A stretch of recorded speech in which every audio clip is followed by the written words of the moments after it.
नमस्कार, आप देख रहे हैं जनता टीवी। मैं हूं आपके साथ अमन त्रिपाठी। बुलेटिन की शुरुआत करेंगे एक बड़ी खबर के साथ। बड़ी खबर, बड़ी जानकारी सामने आ रही है उत्तरकाशी। आपको बता दें, आज बाहर आ सकते हैं 41 मजदूर। इस वक्त ये बड़ी अपडेट आप तक पहुंचा रहे हैं।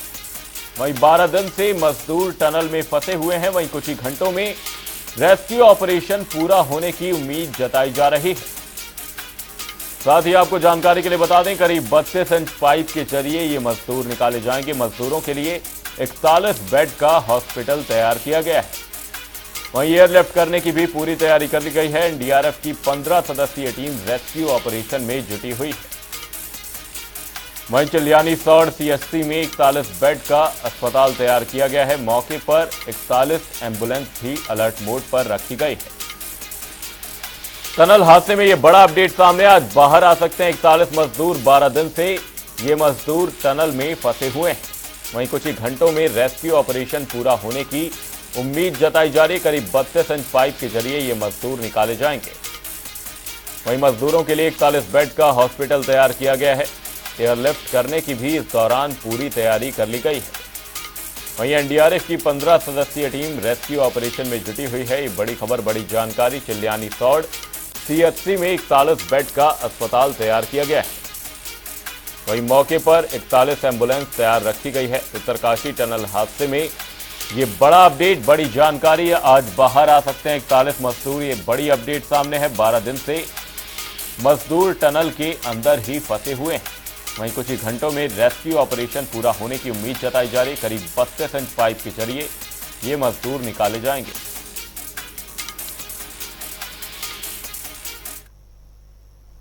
अब बुलेटिन में रुक करेंगे 2 मिनट में 10 खबरों की ओर। देहरादून में सीएम धामी ने सड़कों को गड्ढा मुक्त करने के दिए निर्देश। कैबिनेट मंत्री सौरभ बहुगुणा का बयान, जल्द होंगी सड़कें गड्ढा मुक्त। मामले में कांग्रेस ने कसा तंज। लाल कुआं में कांग्रेस ने किया सुंदरकांड पाठ का आयोजन। टनल में फंसे 41 मजदूरों की सलामती की प्रार्थना। इस दौरान प्रदेश सरकार पर जमकर साधा निशाना। केदार मधेश्वर मंदिर के कपाट हुए बंद। शुभ मुहूर्त पर हुई विशेष पूजा अर्चना। 5 क्विंटल फूलों से सजाया गया मंदिर। प्रदेश में 23 नवंबर को मनाया जाएगा इगास पर्व। मुख्यमंत्री आवास पर होगा कार्यक्रम का आयोजन। संस्कृति विभाग की उपाध्यक्ष ने दी जानकारी। सुरंग में फंसे 41 मजदूरों के लिए जद्दोजहद जारी। रेत कलाकार सुदर्शन पटनायक ने बनाई रेत कलाकृति। श्रमिकों के लिए भगवान जगन्नाथ से की प्रार्थना। हल्द्वानी में कार दुर्घटना पर ग्रामीणों ने सरकार पर उठाए सवाल। दोषियों के ऊपर मुकदमा दर्ज करने की मांग। परिजनों को मुआवजे के लिए लगाई गुहार। प्रदेश में एक बार फिर उठा एक राष्ट्र एक चुनाव का मुद्दा। मंत्री गणेश जोशी का बयान, देश हित में है एक राष्ट्र एक चुनाव। मसूरी में गुलदार का आतंक, लोगों में फैली दहशत। वन अधिकारियों ने लोगों को सतर्क रहने के दिए निर्देश। देहरादून में आबकारी विभाग की बड़ी कार्रवाई। बिना होलोग्राम की शराब बेचने पर की गई कार्रवाई। क्षेत्र निरीक्षक को किया गया सस्पेंड। हल्द्वानी में अवैध गैस रिफिलिंग का हुआ भंडाफोड़। खुलेआम चल रहा था गोरख धंधा। पूर्ति विभाग ने पानी की 3 मोटर को किया सील।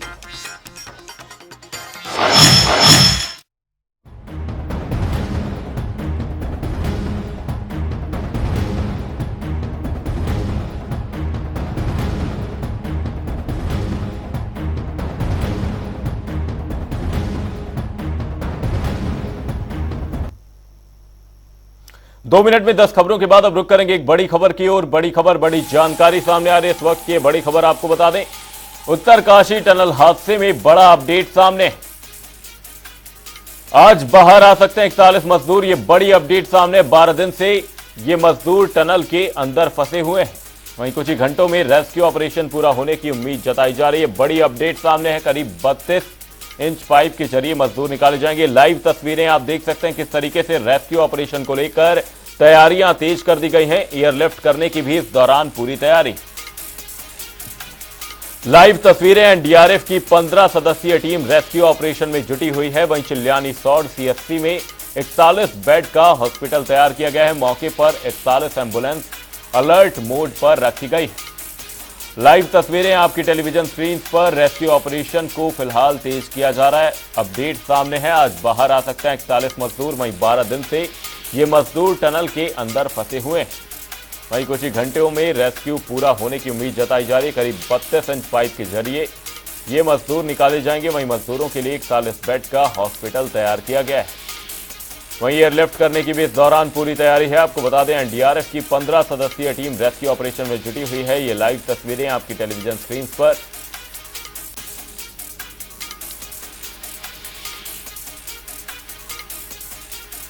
उत्तरकाशी टनल हादसे में ये बड़ी अपडेट सामने। लगातार रेस्क्यू ऑपरेशन को तेज किया जा रहा है। वहीं बड़ी अपडेट सामने है कि 41 मजदूर जो कि 12 दिन से टनल के अंदर फंसे हुए हैं, उन्हें बाहर निकाला जाएगा। ये बड़ी अपडेट सामने है। आपको बता दें, सुरंग में 6 से 8 मीटर की ड्रिलिंग बाकी है। रेस्क्यू के आखिरी चरण में रेस्क्यू ऑपरेशन अपने आखिरी चरण में है। इस दौरान दिल्ली से कई विशेषज्ञ भी बुलाए गए हैं। वहीं श्रमिकों के जल्द बाहर आने की पूरी उम्मीद जताई जा रही है। वहीं 1 से 2 घंटे में यह ऑपरेशन पूरा हो जाएगा। चिल्यानीसौड़ सीएचसी में इस दौरान हॉस्पिटल तैयार किया गया है। 41 बेड तैयार किए गए। वहीं सुबह 8 बजे तक यह बचाव अभियान पूरा हो सकता है। ये बड़ी अपडेट आपको बता रहे हैं इस वक्त।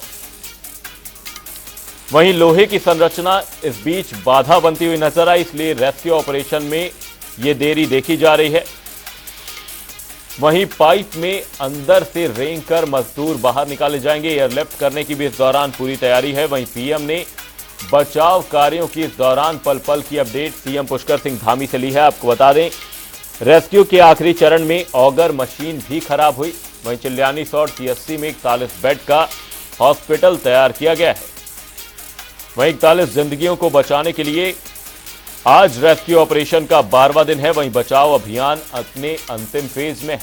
वहीं अपडेट ये सामने है कि सुबह 8 बजे तक ये बचाव अभियान पूरा कर लिया जाएगा।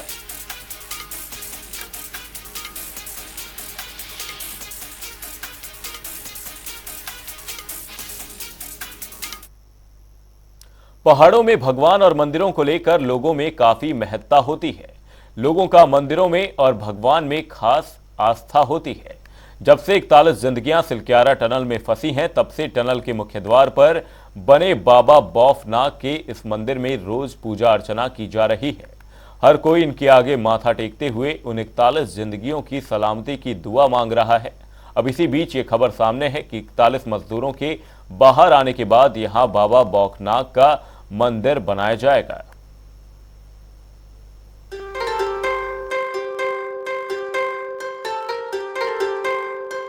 पहाड़ों में भगवान और मंदिरों को लेकर लोगों में काफी महत्ता होती है।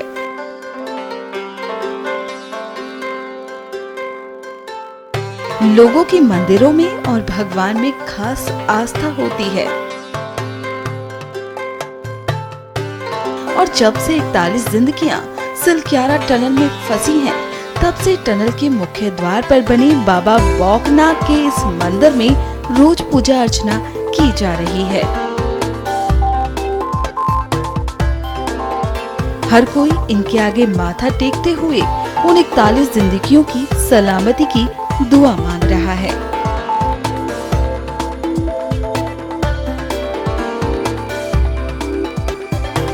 अब इसी बीच ये खबर सामने आ रही है कि 41 मजदूरों के बाहर आने के बाद यहाँ बाबा बौफनाग का मंदिर बनाया जाएगा।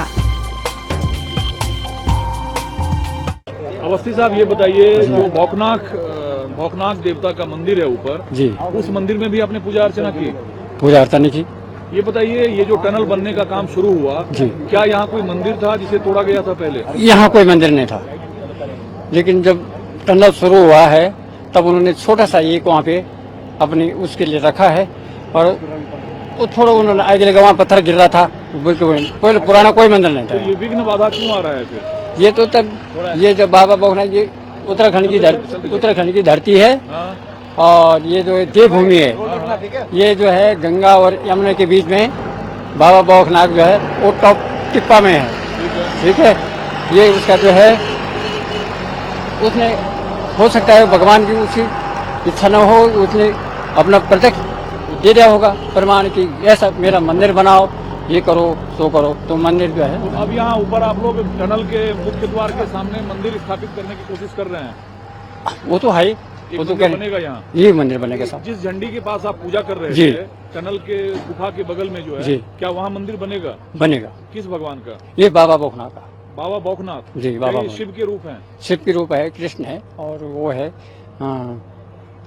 शिव कृष्ण है, और वो वेदों में है, ये तो नाग देवता है तो। तो रोज आके आप यहाँ पूजा करते हैं, ईश्वर से क्या मांगते हैं आप? हम ये मानते हैं, ये दो मानते हैं, जो हमारे भाई लोग अंदर फंसे हुए हैं वो सुरक्षित बाहर आ जाएं, और बाबा भोकनाथ की ये कृपा है कि ये जो है सुरक्षित बाहर आ जाएं और नए जुनी प्राप्त करें। ठीक है। जी। तो वहाँ दो मंदिर स्थापित किया, एक छोटा, एक बगल में बड़ा जगह है। क्या जो झंडी लगी है वहाँ मंदिर बननी है? वहीं एक ही मंदिर बनना है, दो क्यों कब बनेंगे? शुरू होगा मंदिर निर्माण का काम? बस बाबा भोकनाथ की कृपा है कि वो सुरक्षित बाहर आ जाने चाहिए, और उसके बाद जो है बाबा की कृपा है। प्रशासन ने आश्वासन दिया है मंदिर बनाने में मदद करेगा? अब प्रशासन तो देगा ही आश्वासन, जब उनको तो पता है कि भाई इतने लोग 40 लोग अंदर फंसे हुए हैं, तो बाबा की कृपा तो है, तो उसको उनकी छत्र छाया बनाए रखें और वो सुरक्षित बाहर आ जाए।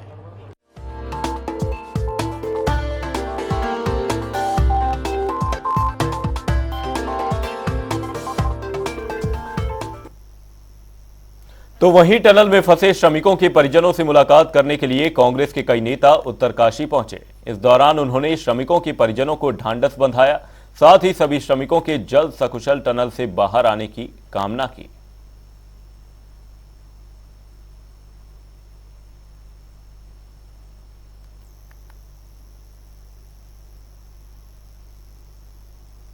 रुद्रपुर में ग्लोबल इन्वेस्टर समिट 2023 के अंतर्गत क्षेत्रीय सम्मेलन का आयोजन संपन्न हुआ, जिसमें मुख्यमंत्री पुष्कर सिंह धामी ने सभी उद्यमियों का हार्दिक स्वागत और अभिनंदन किया। इस दौरान सीएम धामी ने संबोधित करते हुए कहा कि London, Dubai, Abu Dhabi, Chennai, Bangalore, Ahmedabad, Mumbai के बाद अपने गृह क्षेत्र रुद्रपुर में आप सभी के मध्य राज्य में निवेश की अपार संभावनाओं को लेकर सम्मेलन किया जा रहा है। उन्होंने कहा कि जिस प्रकार हमें विदेशी जमीन पर निवेशकों का सहयोग और समर्थन मिला, उसी तरह आप सभी का भी सहयोग और समर्थन हमें मिलेगा। ग्लोबल इन्वेस्टर समिट से पहले एक बड़ी जो राशि है वो ग्राउंडिंग हो जाए, और उस काम को हम लोग कर रहे हैं, और हमारा ग्राउंडिंग पर जोर है, और जो हमारे करार हो रहे हैं उसको हम राज्य की जो आवश्यकताएं हैं, राज्य के लिए कौन आने वाले समय में दीर्घकाल में जो लाभकारी होने वाले हैं, आजीविका और रोजगार, विशेषकर से यहाँ के नौजवानों को, युवाओं को, हमारी माताओं बहनों को उनकी आजीविका बढ़े, उनके रोजगार बढ़े, व्यापार बढ़े, युवाओं को विशेष तौर से रोजगार मिले, वो हमारा, उस पर भी हमारी प्राथमिकता रहेगी। सीएम पुष्कर सिंह धामी पंतनगर पहुंचे। पंतनगर पहुंचकर सीएम धामी ने जनरल विपिन रावत भवन का लोकार्पण किया। इसके बाद सीएम पंतनगर विश्वविद्यालय में नवनिर्मित जनरल विपिन रावत छात्रावास का उद्घाटन किया। इस दौरान सीएम पुष्कर सिंह धामी ने गांधी हॉल में छात्रों, कर्मचारियों और शिक्षकों को भी संबोधित किया। की जो कार्य परिषद है उसमें भी सदस्य के रूप में लगातार आप सबके बीच में आता रहा हूं, और मुख्य सेवक के रूप में काम करने के बाद जब से मुझे दायित्व मिला तो विश्वविद्यालय आना तो कई बार हुआ, कार्यक्रमों में भी कई बार रहना हुआ, लेकिन विश्वविद्यालय के किसी कार्यक्रम में औपचारिक रूप से नहीं रह पाया था। और मेरी बड़ी इच्छा थी कि मैं किसी न किसी कार्यक्रम में जरूर आऊं, और कुलपति जी जब से इन्होंने भी दायित्व संभाला, मुझे जितनी बार मिले उतनी बार कुलपति जी ने मुझे कहा कि आपको विश्वविद्यालय में आना है, आप समय दीजिए। कई बार समय हुआ भी, और होने के बाद भी जो है फिक्स नहीं हो पाया। अब आप सब जानते हैं कि इस धरा पर, इस दुनिया में कोई भी एक कण भी इधर से उधर होता है। लोकसभा चुनाव को लेकर कांग्रेस की तैयारी लगातार जारी है। इसी कड़ी में पिछले दिनों प्रदेश अध्यक्ष करण माहरा ने पौड़ी लोकसभा में पदाधिकारियों के साथ बैठक की, जिसके बाद करण माहरा टिहरी दौरे पर हैं, जिस पर प्रदेश प्रवक्ता शीशपाल सिंह बिष्ट ने कहा कि पौड़ी लोकसभा के जिला सम्मेलन की समाप्ति के बाद अब टिहरी लोकसभा में सम्मेलन चल रहा है। लोकसभा चुनाव को लेकर आम जनता का सहयोग कांग्रेस पार्टी को मिल रहा है। इसके बाद ही उन्होंने बीजेपी पर जनता से वादे पूरे न करने का आरोप लगाया। लोकसभा चुनाव को लेकर के कांग्रेस पार्टी कोई कोर कसर नहीं छोड़ना चाहती। पहले पूरे जनपदों का जो है गठन किया गया, उसके बाद पूरे प्रदेश के ब्लॉक अध्यक्षों का जो है गठन किया गया। हमने बूथ स्तर तक जो है मजबूत करने का काम किया और अब ब्लॉक और बूथ के बीच में 1170 नए मंडलम बनाए गए हैं। और उसके बाद सभी जनपदों के जिला सम्मेलन चल रहे हैं। होड़ी लोकसभा के जिला सम्मेलन निपटा लिए गए हैं। अब टिहरी और उत्तरकाशी जनपद में जो है सम्मेलन चल रहे हैं और आज उत्तरकाशी जनपद का सम्मेलन है। स्वयं प्रदेश अध्यक्ष सभी सम्मेलनों में जा रहे हैं। वहाँ पर कार्यकर्ताओं की जो भी समस्याएं हैं, जो भी उनके सुझाव हैं, उनको सुनने का काम कर रहे हैं और भविष्य में जो भी आवश्यक कदम होंगे संगठन की मजबूती के लिए वो और उठाए जाएंगे। धामी सरकार ने एक बार फिर बड़े पैमाने पर आईएएस और पीसीएस अधिकारियों के तबादले किए। इन तबादलों में कई आईएएस और पीसीएस अधिकारी ऐसे हैं जिन्हें पहाड़ की तरफ भेजा गया है। वहीं मनोज गोयल नगर आयुक्त देहरादून को अपर सचिव ग्राम विकास बनाया गया है। आईएएस वरुण चौधरी को सीडीओ पिथौरागढ़ से हटाकर नगर आयुक्त नगर निगम हरिद्वार बनाया गया है।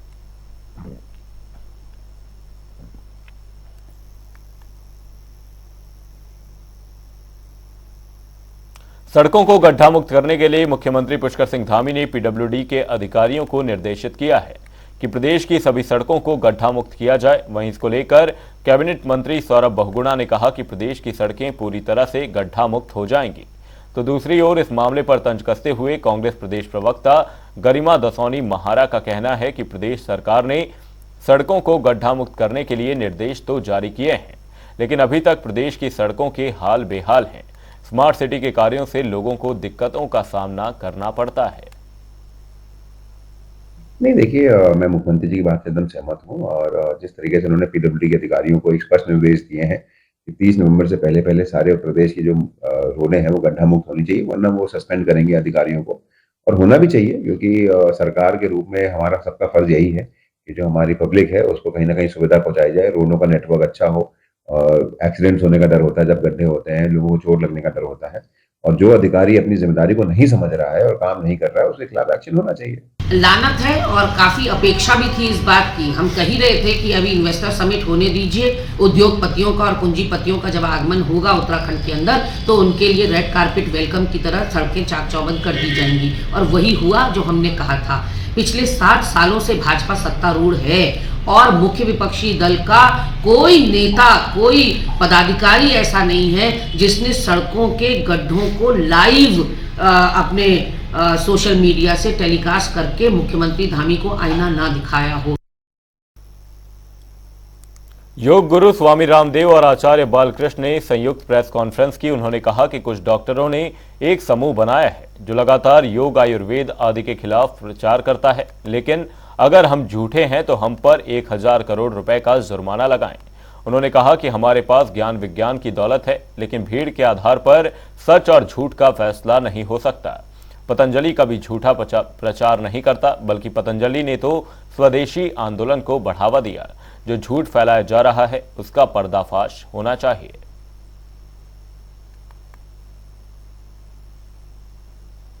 प्रोपेगंडा प्रचार हम नहीं कर रहे। डॉक्टरों के एक ऐसे गिरोह ने, एक ऐसे गैंग ने, एक ऐसी संस्था बना रखी है, वो प्रोपेगंडा करते रहते हैं योग के खिलाफ, आयुर्वेद के खिलाफ, नेचुरोपैथी के खिलाफ, अपने सनातन सांस्कृतिक मूल्यों के खिलाफ। और वो झूठा प्रोपेगंडा ये है कि सिंथेटिक वर्ल्ड में BP, sugar, thyroid, asthma, arthritis, SLE MS, autoimmune disease, liver, kidney failure, इनका कोई सॉल्यूशन नहीं है। हरिद्वार में विकसित भारत संकल्प यात्रा की बैठक आयोजित की गई। नामित नोडल अधिकारी डी सेंथल पांडियन, संयुक्त सचिव भारत सरकार ने की अध्यक्षता। वहीं आपको बता दें कि यात्रा का उद्देश्य पात्र लोगों को सरकार की योजनाओं से रूबरू कराना है। वहीं उन्होंने बैठक में क्या निर्देश दिया कि जनपद स्तर पर विभिन्न विभाग कार्यक्रमों के समन्वय के लिए एक कंट्रोल रूम स्थापित करें और ग्रामीण क्षेत्रों के जिलाधिकारी के स्तर पर रूट चार्ट बनाए जाने के निर्देश दिए।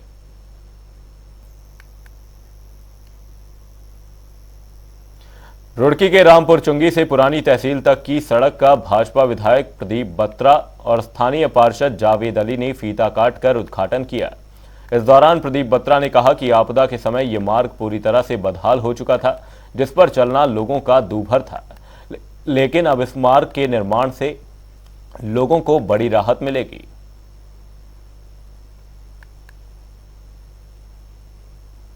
तो इतनी कंडीशन खराब थी, हम भी यहाँ पार्षद है, हमें बहुत दिक्कत थी, हम भी यहाँ सुनने को मिलती रही। हम भी नगर निगम में हर मीटिंग में जाते, हर मीटिंग में रखे थे, हम SNA भी MNA सब भी मेयर साहब भी तसल्ली देते थे। अब की मीटिंग से पहले सबसे पहले काम उसी पे लगा, लेकिन कभी आज तक ऐसा नहीं हुआ। वो आके देखो उन्होंने काम लगाओ, मेयर साहब ने तो कुछ किया ही नहीं। 3 साल 4 साल रहे वो, उन्होंने कुछ नहीं किया। फिर जब ये मेयर साहब चले गए थे, हमने विधायक जी के पास गए, इनसे कोशिश करी, विधायक जी ने हमारी बात सुनी और कोशिश करी, उनकी वजह से ये काम आज हो रहा है और बहुत अच्छा हो रहा है, बहुत अच्छा। से लेकर सपना पुलिया से रामपुर चुंगी तक सड़क का निर्माण कर रहे हैं, हॉट ब्रिक्स द्वारा हो रहा है, तारकोली सड़क का निर्माण हो रहा है। सड़क देवी आपदा में काफी क्षतिग्रस्त हो गई थी, काफी गड्ढे हो गए थे, डिमांड थी, और बड़े बजट की सड़क होने की वजह से टेंडर निकलने में थोड़ा विलम्ब हुआ। पर हमारे मुख्यमंत्री पुष्कर धामी जी ने बजट जारी किया है और निर्देश दिए कि 30 तारीख तक सभी सड़कें गड्ढा मुक्त हों, तो उसी सापेक्ष काम हो रहा है। और हम धन्यवाद करते हैं मुख्यमंत्री जी का कि जो लोगों के यहाँ पे रोज था वो कम होगा और व्यापार बढ़ेगा लोगों और आवाजाही में दिक्कत नहीं होगी। सड़क निर्माण है बहुत अच्छा होगा, डिवाइडर लगेंगे और साइड पटरी बनेगी। सड़क पूरा ध्यान रखा जा रहा है, हाईवे की तरह सड़क बनेगी और भी प्लान द्वारा सड़क का निर्माण हो रहा है। और मैं सोचता हूँ कि सड़क जो आने वाले 5-7 साल तक बढ़िया सड़क रहेगी। हल्द्वानी में गैस रिफिलिंग के अवैध कारोबार का सिटी मजिस्ट्रेट ऋचा सिंह ने भंडाफोड़ किया है। गोदाम में प्रदीप जायसवाल नाम के एक शख्स अवैध गैस रिफिलिंग का कारोबार चला रहे थे। आपको बता दें कि इसकी शिकायत सिटी मजिस्ट्रेट ऋचा सिंह को मिली। इसके बाद वह मौके पर पहुंची और उन्होंने देखा कि कुछ लोग घरेलू और कमर्शियल सिलेंडर की रिफिलिंग बहुत ही बिल्कुल अलग ही अंदाज में कर रहे थे। वहीं फिलहाल बड़ी संख्या में घरेलू और कमर्शियल गैस सिलेंडर रिफिलिंग करने वाली पानी की 3 मोटर को पूर्ति विभाग ने कब्जे में लेते हुए सील कर दिया है। देखिए, सूचना प्राप्त हुई थी कि डहरिया क्षेत्र में एक गैस रिफिलिंग प्लांट लगाकर बड़े पैमाने पर गैस रिफिलिंग का काम किया जा रहा है, जिसमें जिनसे पानी निकाला जाता है ऐसे पंप का प्रयोग इसमें किया गया था और उससे गैस को सप्लाई किया जा रहा था। फिर जब यहाँ पर पूर्ति विभाग और पुलिस प्रशासन के साथ मौके पे जब छापेमारी की गई है तो पूरा प्लांट और व्यक्ति भी मौके पर मिल गया है। उसने अपने मालिक का नाम भी कोई जायसवाल बता रहा है, जो पूर्व में भी ये काम करते हुए पकड़ा गया था। इसके साथ ही इसमें जो बिजली का कनेक्शन है जिससे ये टुल्लू पंप चलाया जा रहा था, वो भी बगल के घर से अवैध रूप से अभी दिख रहा है। तो विद्युत विभाग को भी मौके पे बुलाया गया है, उनकी भी जो इसमें कार्रवाई बनती है वो कार्रवाई की जाएगी। साथ ही इसमें पूर्ति विभाग द्वारा मुकदमा दर्ज कराया जा रहा है। सीएम धामी ने आबकारी विभाग में ताबड़तोड़ कार्रवाई की है। इस दौरान डीओ देहरादून समेत कई लोगों पर कार्रवाई की गई। बता दें कि हरिद्वार में विदेशी मदिरा दुकानों में किए गए निरीक्षण एवं जांच में अनियमितता पाई गई थी, जिसमें विशेष रूप से 52 पेटी बगैर होलोग्राम लगी हुई मदिरा बरामद की गई, जिस पर कार्रवाई करते हुए जिला आबकारी अधिकारी हरिद्वार को 72 घंटे के अंदर जवाब देने के लिए कारण बताओ नोटिस जारी किया गया है। साथ ही आबकारी निरीक्षक क्षेत्र हरिद्वार संजय सिंह रावत को मामले में लापरवाही बरतने के लिए उनके पद से हटाया गया। वहीं आबकारी आयुक्त हरिचंद सेमवाल ने इस मामले में जानकारी दी।